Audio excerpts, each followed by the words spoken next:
c'est déjà le temps de l'année de se remettre à utiliser nos appareils de chauffage. Et tant qu'à le faire, on s'est dit pourquoi ne pas le faire de la bonne façon.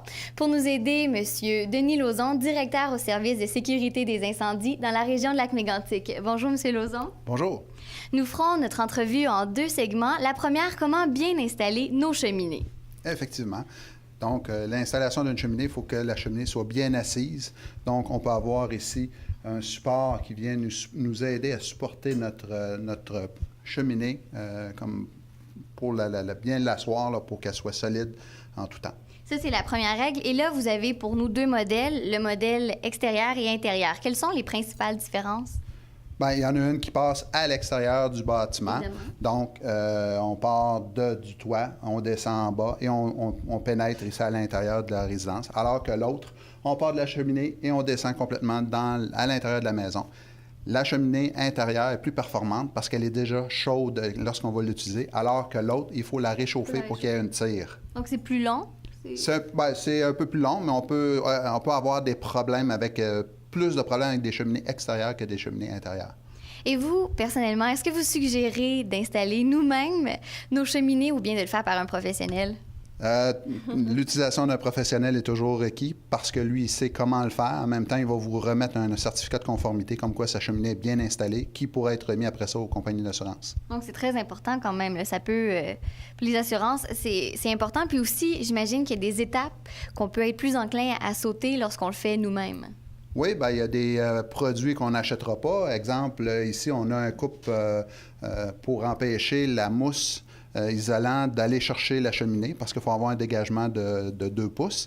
Mais si on ne l'installe pas et que notre cheminée touche au bois, bien, ça peut résulter à un incendie après quelques années ou même quelques mois d'utilisation.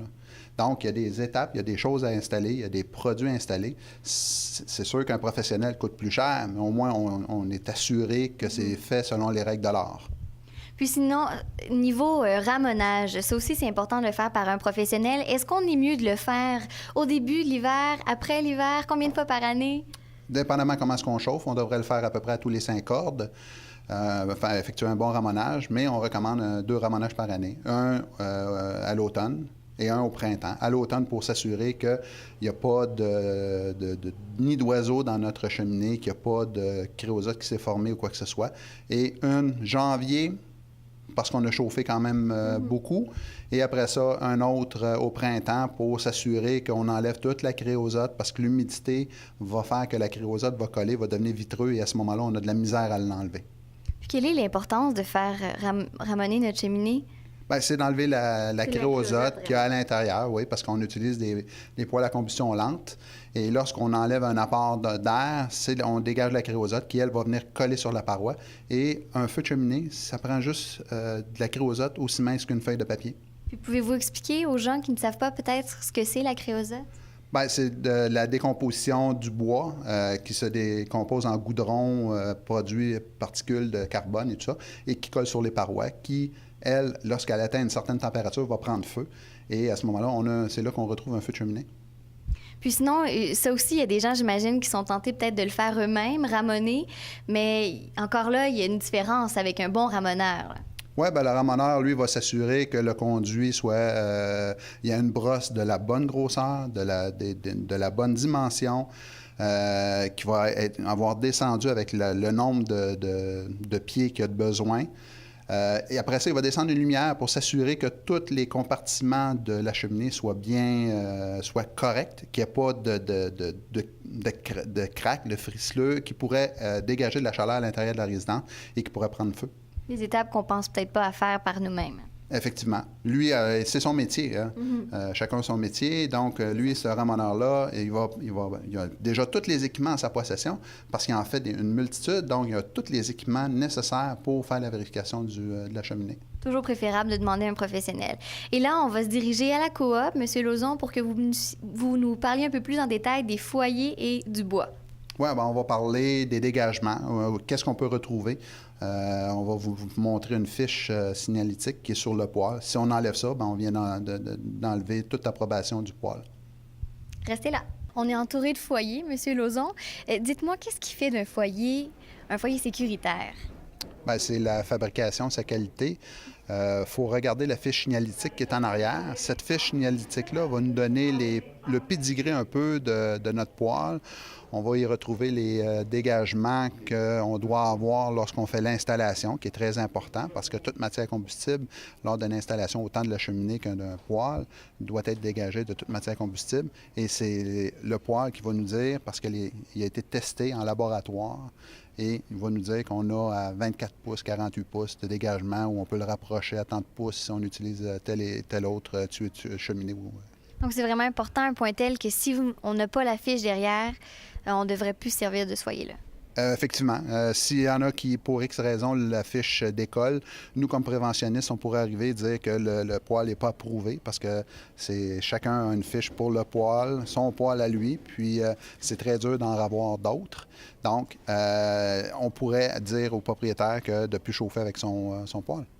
Et au niveau du trou, comme ça, vous avez différents trous avec ce qui ressort. Là. C'est vous qui allez pouvoir me dire les termes. Oui, bien, c'est les tuyaux de fumée. Voilà. On a des tuyaux de fumée qui sont de construction simple paroi. Eux, il faut avoir un dégagement de 18 pouces. Pourquoi? À cause de la chaleur qui est radiante, qui est encore plus forte qu'un tuyau à double paroi qui est ici. Parce qu'elle compense vu qu'elle est seule? C'est ça. Et à ce moment-là, comme on a un jeu d'air à l'intérieur, bien, à ce moment-là, le tuyau extérieur est beaucoup moins chaud. Donc, on peut se rapprocher jusqu'à 6 pouces. Donc, on a une problématique dans un plafond où est-ce que notre sous-sol, on a le plafond qui est bas. Bien, on a un tuyau de simple paroi, on est à 18 pouces. Mais si on est moins que ça, bien là, on pourra réduire, aller à du double, à 6 pouces de notre plafond pour s'assurer qu'il n'y a pas de chaleur radiante qui se communique au combustible et qui pourrait prendre feu. Puis, ça m'amène au thermomètre. Pouvez-vous nous faire un peu la description du thermomètre? Comment apprendre à le lire? Puis ça va aussi selon les tuyaux. Oui, effectivement. Il y a deux modèles ici. Il y en a un où est-ce qu'on le colle sur le simple paroi, qui, lui, va donner une température automatiquement. Entre 250 et 450, c'est la recette parfaite. C'est l'idéal pour chauffer. Et on devrait toujours débuter notre poêle, attendre que la température monte, et après ça, fermer nos clés qui amènent l'oxygène au bois. Mais entre 250 et 400, c'est ce qui est le meilleur. Et l'autre, c'est une tige qui va rentrer à l'intérieur de la double paroi et qui va se faire chauffer pour avoir la bonne température. Être sûr d'avoir la bonne, c'est ça. Oui. Mais si on est avant le 250, qu'est-ce qui peut arriver?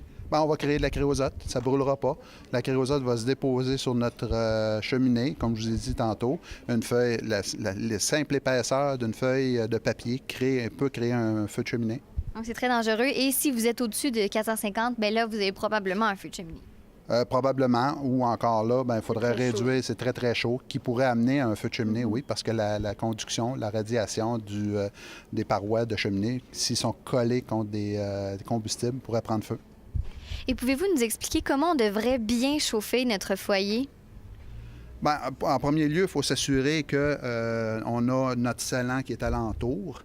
Il faut s'assurer aussi que la vitre ne soit pas craquée. Il ne faut pas qu'il y ait de l'air qui rentre, seulement par les clés par lesquelles le poêle a été conçu. Il faut avoir une brique réfractaire à l'intérieur, comme les modèles que j'ai ici.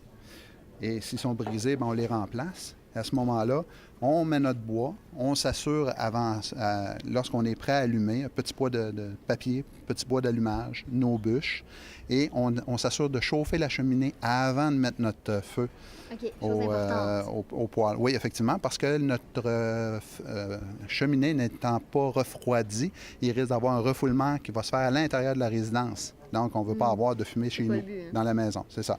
Et ce qu'on peut faire, c'est qu'on peut ouvrir aussi une fenêtre de 4 pouces pour s'assurer qu'il y a un remplacement d'air qui se crée. Parce qu'oubliez pas, les cheminées, ça sort l'air. La sécheuse va sortir l'air aussi de la maison. La fan de la toilette, la fan du poêle à manger va prendre tout l'air et va les sortir. Et les maisons, aujourd'hui, avec les fenêtres, sont tellement bien isolées qu'à un moment donné, il faut qu'il y en ait qui rentrent aussi. Oui, ils sont en négatif, il faut qu'ils deviennent en positif. Et c'est là que lorsque notre feu meurt, que l'air va rentrer par la cheminée, si on est en négatif, va rentrer, va prendre le monoxyde de carbone et va l'amener dans la maison. partout dans la maison. D'ailleurs, on devrait avoir un détecteur de monoxyde de carbone pour nous avertir qu'il y a ce type de gaz-là dans la maison. Non, c'est une odeur incolore, sans saveur, on ne le voit pas. Seulement l'avertisseur de fumée qui va nous indiquer, le détecteur de monoxyde de carbone qui va nous indiquer qu'on a du monoxyde dans la maison. On a parlé de comment bien chauffer notre foyer, mais c'est aussi important d'avoir un bon bois de qualité. Effectivement, il ne faut pas de résineux le moins possible parce que le résineux va créer de la créosote encore plus. Donc, c'est du bois franc. On essaie d'avoir de l'érable avec du merisier le plus possible. On s'éloigne du tremble, du bouleau parce qu'il dégage beaucoup de créosote qui nous amène des problématiques sur les feux de... C'est ça qui crée les feux de cheminée. Puis sinon, est-ce qu'il y a des faux pas qu'on devrait éviter, mais que la population ne pense pas? Oui, bien, souvent, les gens allument leur poêle et tout de suite ferment les portes, puis on ferme nos clés d'apport d'oxygène, qui fait que notre bois, on n'atteindra pas la capacité maximale de chauffage de notre bois. Il va siroter.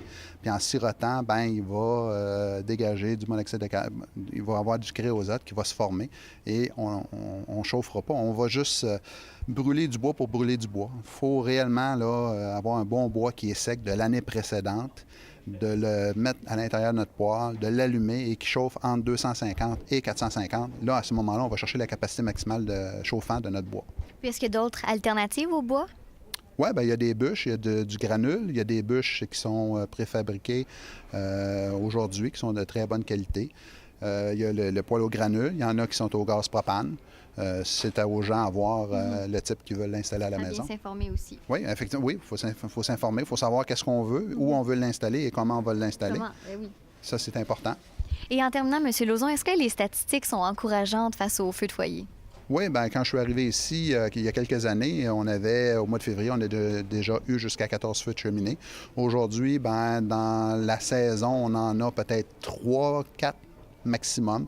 Donc, c'est très encourageant. On a éliminé les poêles qui étaient défectueux, qui nous causaient des problématiques, des mauvaises installations. Donc, les gens se sont conformés et aujourd'hui, bien, ils n'ont plus de problème. Donc, on réduit les risques d'incendie. On est sur la bonne piste, donc. Oui, tranquillement, pas vite. Ça s'améliore très bien. Puis les gens à Mégantic, Frontenac et Marston sont très collaborateurs dans cet état de fait. Puis on les remercie de travailler avec nous. Merci beaucoup à vous. Ça me fait plaisir.